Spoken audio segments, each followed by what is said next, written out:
네, 안녕하세요. 인천중성 중학교 2학년 학생 여러분, 네, 반갑습니다. 네, 오늘 역사 수업 시작해 보도록 하겠습니다. 네, 우리가 저번 시간에 배운 내용은 제국주의였어요. 그래서 우리가 저번 시간에 제국주의 국가들이 어떻게 식민지를 펼쳐 나갔는지, 어떻게 탐욕을 부려 나갔는지에 대해서 우리가 살펴보았습니다. 자, 반면에 오늘 우리가 배울 내용은요, 그 서아시아 국가들의 근대화에 대해서 우리가 배울 거거든요. 그래서 제국주의 국가들이 이 서아시아 국가들로 식민지를 확대했을 때 이 서아시아 국가들은 이걸 어떻게 극복했는지, 그리고 어떻게 자신들의 국력을 성장시키기 위해서 근대화의 노력을 펼쳐 나갔는지, 그거에 대해서 오늘 우리가 배워볼 예정입니다. 키워드 있으니까 오늘의 키워드 한번 확인하고 넘어가 보도록 할게요. 자, 우선 저번 시간에 배웠던 거 복습 한번 해볼까요? 자, 우선 첫 번째, 제국주의의 지배 논리로는 사회 진화론과 인종주의가 있다. 이거 정답 뭐죠? 그렇죠. 정답은 O입니다. 자, 두 번째 한번 살펴볼게요. 영국은 알제리와 마다가스카르 섬을 식민지로 연결하는 횡단 정책을 펼쳤다. 이거 OX? 정답은 X죠. 자, 여기서 틀린 거 어떤 걸 고치면 될까요? 네, 영국을 프랑스로 고쳐주면 되겠습니다. 그래서 우리가 저번 시간에 배웠듯이 영국은 종단 정책, 프랑스는 횡단 정책, 네, 이 정도로 기억을 하고 있으면 좋을 것 같습니다. 그 다음 추가적으로는 뭐 파쇼다 사건도 있었고요. 라이베리아와 에티오피아를 제외한 아프리카 전 지역이 식민지로 분할되었다. 이것도 우리가 저번 시간에 살펴본 내용이었습니다.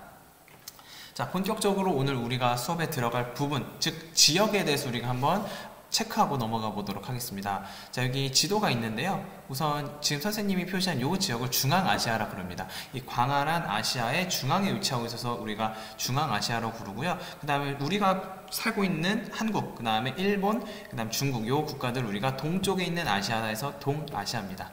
자, 우리가 아까 선생님이 말했듯이 오늘 우리가 살펴볼 주제는 서아시아잖아요. 그렇기 때문에 중앙아시아로부터 서쪽에 있는 이 지역이 오늘 우리가 요 지역을 우리가 배운다고 할 수 있겠습니다. 자, 그래서 서아시아를 배우되 서아시아, 그때 당시에 서아시아를 지배하고 있던 오스만 제국, 그리고 오스만 제국이 지배하고 있던 이집트, 여기 보면 아프리카지만 이집트 지역까지 합쳐서 오늘 서아시아의 근대화에 포괄시켜서 공부해 보도록 하겠습니다. 자, 우선 우리가 배울 게 오스만 제국인데, 여기 사진에 보면 오스만 제국이 이때 당시에 엄청나게 광활한 영토를 자랑했던 그런 국가였어요. 근데 이런 국가가 어떻게 이제 몰락하게 되었는지, 요거에 대해서 영상을 통해서 한번 살펴보고 넘어가 보도록 할게요. 16세기 서아시아, 북아프리카, 동유럽에 걸친 대제국을 이루었던 오스만 제국은 17세기 말부터 대내외적인 위기를 맞이하였습니다. 제국 내의 여러 민족이 독립을 요구하였으며 그리스는 독립국이다. 아라비아도 독립국이다. 이집트의 자치를 보장하라. 주변의 유럽 열강이 오스만 제국 내의 민족, 종교 문제에 개입하였습니다. 나한테 왜 이러는데? 간섭하는 애들까지 난리군. 결국 오스만 제국은 그리스의 독립과 이집트의 자치를 허용하고 유럽 지역에 있던 영토의 대부분을 상실하였습니다. 대제국을 이루었던 네, 영상 잘 보았나요? 자, 그래서 이 영상에서도 봤듯이 이러한 이유로 오스만 제국이 이제 쪼그라들게 되었는데요. 이 오스만 제국이 어떻게 몰락했는지, 그리고 그 몰락을 극복하기 위해서 어떤 노력을 펼쳤는지 우리가 한번 같이 살펴보도록 하겠습니다. 자, 우선 첫 번째로 오스만 제국의 쇠퇴에 대해서 배워볼게요. 자, 우선 첫 번째, 오스만 제국이 쇠퇴한 원인은 대내적, 대외적으로 알아볼 수가 있겠어요. 대내적이란 건 국가 내부에서 원인을 찾을 수 있다. 대외는 국가 밖에서 찾을 수 있다. 이런 뜻인데, 우선 국가 안에서 오스만 제국 내에서 원인을 찾아보자면, 우선 첫 번째로 술탄 중심의 중앙 집권 체제가 붕괴되었다. 이런 말인데, 술탄이란 게 뭐냐면 오스만의 지도자를 우리가 술탄이라고 해요. 즉 오스만 지도자인 술탄의 중심의 중앙 집권 체제, 즉 술탄의 힘이 약해지고 이제 중앙이 집권하는, 중앙이 모든 것을 이렇게 컨트롤하는 이런 힘이 약해졌다. 그렇기 때문에 오스만 제국이 쇠퇴되었다. 이렇게 우리가 살펴볼 수 있는 것이고요. 두 번째로는 대외적으로는 유럽 국가들의 개입이 굉장히 심해졌어요. 당연한 거겠죠. 오스만 제국이 그 국내적으로 굉장히 약해졌기 때문에 주변 국가들은 이 오스만 제국을 먹고 싶어 그것은 안달이었을 거예요. 그래서 우리가 아까 앞에서 살펴봤던 그림 있잖아요. 그 그림도 이 오스만 제국을 유럽 국가들이 개입하는, 간섭하는 모습을 표현한 거예요. 그래서 가운데 있는 닭처럼 생긴 것이 오스만 제국이고, 왼쪽이 영국, 사자죠. 오른쪽에 곰, 이 러시아, 이런 국가들을 이렇게 표시한 이제 우리가 풍자화라고 할 수 있겠습니다. 이때 당시에 오스만 제국이 유럽 나라로부터 간섭을 받던 그런 모습을 풍자한 풍자화다. 이렇게 우리가 살펴보고 넘어가면 되겠습니다. 자, 이렇게 오스만 제국이 대내적, 그 다음 대외적 요인으로 인해서 쇠퇴하면서 결론적으로는 오스만 제국이 쪼그라들게 돼요. 땅을 잃게 돼요. 그래서 어떤 나라들이 이제 독립을 하고 자치를 하게 되냐면, 자, 우선 적어볼까요? 그리스가 독립을 하게 됩니다. 자, 그 다음에 그리스와 이집트는 자치를 허용하게 돼요. 여기 이집트가 자치했다. 그러니까 독립이 아니라 자치인데요. 독립과 자치, 요 단어에 대한 구별은 우리가 좀 이따가 다시 한번 볼 테니까, 그리스는 독립했고 이집트는 자치를 허용하였구나. 요 정도로만 우선 기억하고 좀 이따가 확인을 해보도록 할게요. 자, 그래서 지도를 보면 이런 모양이에요. 자, 보시다시피 노란색으로 이제 그리스, 여기 위쪽에 있는 그리스, 그 다음에 이집트, 요 구간을 이제 오스만 제국이 잃으면서 굉장히 쇠퇴하는 길로 빠져들게 됩니다. 자, 이렇게 쇠퇴를 하게 되었고, 이 오스만 제국이 몰락하는, 쇠퇴하는 과정을 다시 극복하기 위해서 근대화 운동을 펼치게 됩니다. 그 근대화 운동 첫 번째, 우리 다 같이 한번 적어보겠습니다. 바로 탄지마트라는 게 있어요. 탄지마트 적어볼게요. 탄지마트. 영종도에 유명한 진로마트라고 있는데, 그 진로마트랑은 좀 다른 탄지마트인데요. 이게 우리나라 말로 하면 무슨 말이냐면 은혜개혁, 은혜로운 개혁이다, 이런 뜻이라고 합니다. 자, 그렇다면 이 오스만 제국에서 펼쳐졌던 은혜개혁, 탄지마트는 어떤 내용이 있는지 한번 살펴보도록 하겠습니다. 우선 아까 첫 번째로 당연하겠죠. 이 술탄 중심의 중앙 집권 체제가 붕괴되면서 오스만 제국이 무너졌기 때문에 첫 번째로 중앙 집권화를 하려고 노력을 했겠죠. 그 다음에 두 번째로는 서양의 여러 국가로부터 간섭을 받기 때문에 이것을 쳐내기 위해서는 우리는 강한 군대가 필요해, 이런 식으로 해서 근대적인 군대를 양성하고자 노력을 했고요. 자, 다음에 하드웨어뿐만 아니라 소프트웨어, 즉 제도, 우리 법, 이런 것들도 우리가 개정하자, 고치자, 바꾸자, 이런 식으로 주장이 나오면서 헌법을 제정하게 됩니다.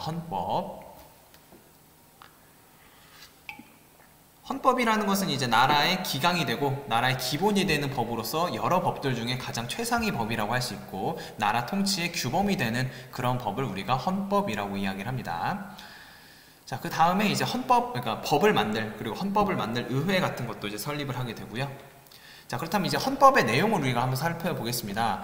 여기 보면 미드하트 헌법이라고 했는데요. 이 단어를 뭐 외워야 되냐? 그건 아니고요. 그냥 우리가 탄지마트 그 과정 속에서 헌법이 나왔고 그 헌법의 내용을 살펴보는 거니까 이 미드하트 헌법이라는 거에 너무 주목해서 이거 외워야 되나 이렇게 바라보진 않으셔도 될 것 같습니다. 그럼 내용을 살펴볼게요.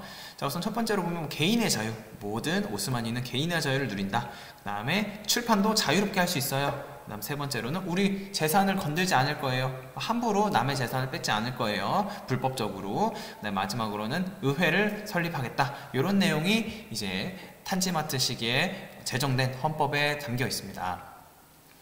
자, 그래서 밑에 있는 글을 선생님 읽어보면 탄지마트의 결실은 헌법의 제정으로 나타났다. 아까 우리가 살펴봤고요. 이 헌법은 개인의 자유, 출판, 재산권의 보장 이런 것도 있었고요. 의회를 설치하자 라는 어떤 서구 헌법과 굉장히 유사한 내용을 담았습니다. 또 여기 중요한 것이 이제 모든 사람은 동등한 권리를 가진 오스만인이다. 종교와 민족에 관계없이. 자, 한번 볼게요. 종교와 민족에 관계없이 모든 사람이 동등한 권리를 가졌다. 그렇다는 건 많은 종교와 많은 민족들이 이 오스만 제국 내에 있었다는 거죠. 이것도 한번 살펴보고 갈게요. 왜냐하면 좀 이따 배울 때 나옵니다. 다시 한번 오스만 제국 내에는 많은 민족과 많은 종교가 있고 이 헌법에서는 굉장히 오스만인, 모든 오스만 제국에 사는 사람은 동등한 권리를 가진다 라고 주장했던 것이 이 헌법이다. 우리가 이걸 알고 체크하고 넘어가면 될 것 같습니다. 자, 그래서 여기 오른쪽에 있는 술탄 압둘 마지드 1세는 탄지마트를 주도했던 그때 당시의 지도자, 술탄 오스만 지도자를 이렇게 사진으로 표현을 해봤고요. 자, 결론적으로 이 헌법을 제정하고 의회를 설립하면서 입헌 정치가 시작이 됩니다. 입헌 정치. 자, 이 입헌 정치가 뭘까요? 이제 입헌 정치란 뜻은 뭐냐면 말 그대로 헌법에 의해 통치를 한다는 거예요. 이 입자가 기립, 그러니까 세운다는 거예요. 뭘 세워? 헌법을 세운다. 그래서 헌법을 세워서 그거에 의해서 통치를 한다. 그래서 입헌 정치라고 합니다. 기존에는 뭐 술탄이나 이런 지도자들이 마음껏 자신들의 권력을 행사했다면 이제는 헌법을 만들었기 때문에 이 헌법에 의해서 통치를 딱 규정짓기 때문에 옛날처럼 마구잡이로 이제 권력을 휘두를 수는 없게 되었다. 이렇게 이해하고 넘어가면 될 것 같습니다. 자, 이렇게 탄지마트로 인해서 헌법도 만들고 의회도 만들었지만 결과적으로는 보수 세력들이 이제 이런 것들 하면 안 된다 해서 없어지진 않았지만 결론적으로는 제도적인 개선이 뭐 체질적인 개선이 일어나진 않고 희지부지하면서 끝나게 되는, 실패하게 된다는 거 알아두시고 넘어가면 될 것 같습니다. 자, 다음으로 오스만 제국의 두 번째 근대화 운동에 대해서 배워볼 건데요. 한번 적어볼까요? 청년 튀르크단 운동이 있어요. 청년 튀르크단 운동 적어볼게요. 자, 청년 튀르크당이 뭐냐? 말 그대로 당이겠죠. 그래서 말 그대로 청년 튀르크인들이 중심이 된 당이다. 그래서 얘네들이 운동을 일으켰다. 이것이 근대화 운동 중에 하나다. 이렇게 기억을 하면 될 것 같습니다. 자, 그래서 우선 첫 번째를 볼게요. 이 술탄 압둘 마지드 1세의 이제 다음 술탄이 되었던 2세가 있었는데 이 사람은 어떤 생각을 했냐면, 야, 헌법을 만들었는데 이 보수 세력의 반발로 인해서 이게 이제 이거를 체질적인 개선을 하지 못하고 제도적인 개선을 하지 못하고 진정한 업그레이드를 하지 못하니까 술탄 2세, 압둘 마지드 2세 입장에서는 야, 헌법을 만들어도 다 똑같네. 야, 이럴 바에는 다시 이 술탄의 권력을 막강하게 해서 이제 다시 과거로 되돌릴 거야 라고 이야기를 하게 됩니다. 자, 그래서 배경으로는 이 청년 튀르크당 운동이 일어난 배경으로는 이렇게 압둘 마지드 2세가 펼쳤던 헌법을 정지하고 의회를 해산하는 등 굉장히 술탄의 전제 정치로 다시 과거로 복귀하게 됩니다. 즉 탄지마트 이전의 상황으로 돌아가고자 했던 것이죠. 자, 그러니까 이제 청년 장교와 지식인 그리고 관료를 중심으로 했던 청년 튀르크당이 무장봉기를 일으키게 돼요. 무장봉기는 말 그대로 무장, 이제 무기를 갖추고 그 다음에 봉기, 이제 난을 일으켰다. 이제 반란까지라기보다 이제 자신의 불만을 표출했다. 이렇게 보시면 될 것 같아요. 무장해서 자신들의 불만을 표출했다. 이렇게 우리가 보면 될 것 같습니다. 자, 그래서 이 청년 튀르크당의 무장봉기는 결론적으로는 성공을 하게 되는데요. 내용은 똑같겠죠. 핵심은 이겁니다. 탄지마트대로 돌아가자. 이게 핵심이에요. 탄지마트대로 돌아가자. 자, 그렇기 때문에 두 번째 내용 보시면 당연히 정지되었던 헌법을 다시 부활하고요. 그 다음에 정치체계도 술탄 중심의, 술탄이 어떤 무소불위의 권력을 누렸던 거에서 다시 이제 입헌 정치로 부활하자. 이런 걸로 돌아갔다. 이렇게 살펴보면 될 것 같습니다. 자, 근데 이 청년 튀르크당 운동은 한계도 명확했어요. 그게 뭐냐면 한계 우선 적어볼까요? 튀르크 민족주의가 있었습니다. 이것이 청년 튀르크당 운동의 한계라고 할 수가 있을 것 같아요. 자, 이게 무슨 말이냐면 아까도 이야기했죠? 오스만 제국 내에는 튀르크족 말고도 굉장히 다양한 종교, 다양한 민족이 살고 있었어요. 근데 청년 튀르크당이라는 그 명칭에서도 우리가 알 수 있듯이 이 청년 튀르크당 운동은 굉장히 튀르크족 중심의 이제 운동이었어요. 그래서 아까 탄지마트 당시의 헌법 같은 경우는 이제 민족과 종교 상관없이 모든 오스만인이 동등한 이제 권리를 누린다면 이 청년 튀르크당 운동은 튀르크족 중심의 운동이었기 때문에 다른 민족들은 그 개혁 내용에서 배제되는 그러한 어떤 한계점을 가지고 있다. 이렇게 우리가 보면 될 것 같아요. 자, 여기까지 됐죠?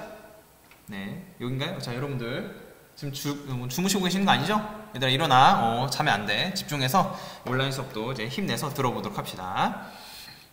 화이팅 화이팅 화이팅. 자, 다음으로 넘어갈게요. 자, 이제는 우리가 오스만 제국에 대해서 배웠고요. 이제는 이집트에 대해서 우리가 한번 살펴볼 예정입니다. 아까도 이야기했지만 오스만 제국이 대내적으로는 술탄 중심의 중앙 집권 체제가 무너지게 되었고, 그로 인해서 대외적으로는 유럽 국가들이 개입을 하게 되었죠. 그로 인해서 결론적으로는 이제 그리스가 독립을 하게 되고 이집트가 자치를 허용했다. 독립은 아니고요, 자치를 허용했다. 우리가 이렇게 앞에서 우리가 살펴봤었는데요. 그 중에 이집트가 어떻게 자치를 하게 되었는지, 독립이 아니라 자치권을 행사하게 되었는지 우리가 이거에 대해서 한번 살펴보도록 하겠습니다. 이집트 공부해 보도록 할게요. 자, 이게 얘들아 마지막이니까 조금만 집중을 해보도록 하자. 자, 우선 이집트의 근대화 운동에 있어서 아버지 같은 분이죠. 가장 이집트 근대화 운동의 핵심이라고 하는 사람의 이름이 바로 무하마드 알리예요. 적어볼게요. 무하마드 알리. 자, 아까 앞에서도 살펴봤는데요. 이제 그때 당시 오스만 제국의 지배를 받고 있었어요. 자, 무하마드 알리도 마찬가지였답니다. 자, 무하마드 알리 같은 경우도 이 사람이 처음에 여기 보면 원래는 오스만 제국이 그 이집트를 지배하고 있었죠. 자, 그랬는데 그 무하마드 알리라는 사람은 오스만 제국이 이집트에 파견한 관리였어요. 자, 즉 무하마드 알리는 애초에 이집트에 태어난 사람이 아니라 오스만 제국에 있다가 오스만 제국이 야, 너 저기 우리 이집트가 우리 땅인데 거기 네가 관리하고 있어 해서 보낸 관리였다는 거, 요걸 우선 체크하고 넘어가면 될 것 같습니다. 무하마드 알리는 오스만 제국이 이집트에 보낸 관리였다. 요거 체크하고 넘어갈게요.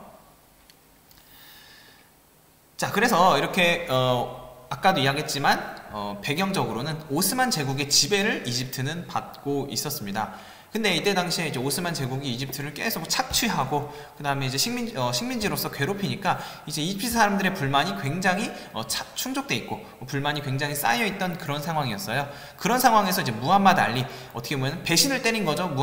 오스만 제국 입장에서는 이제 무하마드 알리가 배신을 때린 거고 배신을 맞은 거죠. 왜냐하면 자신들이 보낸 관리가 갑자기 이집트의 자치 또는 독립을 위해서 이제 일으킨 거니까, 행동을 일으킨 거니까 오스만 제국 입장에서는 배신을 맞았다라고 이야기할 수도 있을 것 같아요. 그래서 이때 무하마드 알리가 주도했던 근대화 운동의 내용에 대해서 우리가 살펴보도록 하겠습니다. 선생님 긴장돼가지고 말이 좀 더듬어지는데 좀 익숙해지면은 괜찮아지지 않을까 생각하고 좀 이해해주길 바랄게요. 자, 내용에 대해서 보면 우선 첫 번째로는 강해져야 되기 때문에 서양식 군대를 창설하게 됩니다. 기존의 이집트의 어떤 그 전통적인 것보다도 지금 현재 서양식 군대가 강해지고 있으니까 서양식 군대를 창설해서 우리도 강해지자, 오스만 제국으로부터 벗어나자, 이렇게 하게 된 것입니다. 그뿐만 아니라 무기도 만들어내고 이제 상품도 수출해야 되기 때문에 상품도 이제 만들어내야 되기 때문에 이제 근대적인 공장을 설립했다고 할 수가 있을 것 같아요. 자, 지도 보이죠? 아래쪽에 남쪽에 있는 노란색 저 부분이 이집트고요. 원래는 오스만 제국의 지배를 받고 있다가 여기로 파견된 관리인 무하마드 알리가 이제 이집트인들의 힘을 모아가지고 이제 독립을 이제 열심히 노력했다, 이렇게 보면 될 것 같고요. 자, 결론적으로는 서양식 군대와 근대적인 공장을 설립한 이제 무하마드 알리가 이끄는 이집트는 결론적으로는 오스만 제국과 전쟁을 하게 됩니다. 결론적으로 오스만 제국과 전쟁을 일으켜서 결론적으로는 자치권을 획득해요. 이 자치권이라는 게 뭐냐면 말 그대로 완전한 독립은 아니에요. 완전한 독립은 아니고요. 말 그대로 자치, 스스로 이제 행정을 하게 되었다, 이런 말이에요. 그러니까 구체적으로 이야기하면 이제는 이집트가 새로운 국가다, 이런 느낌은 아니고요. 이제 오스만 제국 내의 어떤 행정구역으로서, 야, 거기 이제 이집트는 이제 오스만 땅인 건 맞지만 그래도 우리가 막 거기에 너희한테 간섭하진 않을게. 이제 무하마드 알리를 중심으로 너희 이제 이집트 지역은 이제 너희 스스로가 이제 행정을 하고 너희 스스로가 이제 나름대로 이제 꾸려 나가렴. 우리가 크게 간섭하지 않을게. 이런 식으로 이제 어떻게 보면 일종의 타협을 하게 된 거죠.